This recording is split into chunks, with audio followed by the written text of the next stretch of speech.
நான் கொண்ட திட்டங்கள் சிறிதாயினும் ஐயா எனக்காய் உன் திட்டங்கள் பெரிதல்லவோ.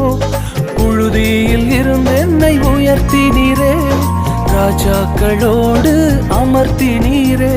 புழுதியில் இருந்து என்னை உயர்த்தினீரே, ராஜாக்களோடு அமர்த்தினீரே.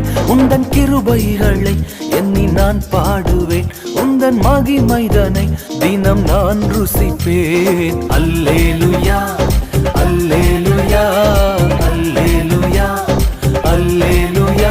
உம்மை உயர்த்துவதே எங்கள் நோக்கமையா, உம்மை பாடுவதே எங்கள் மேன்மையா.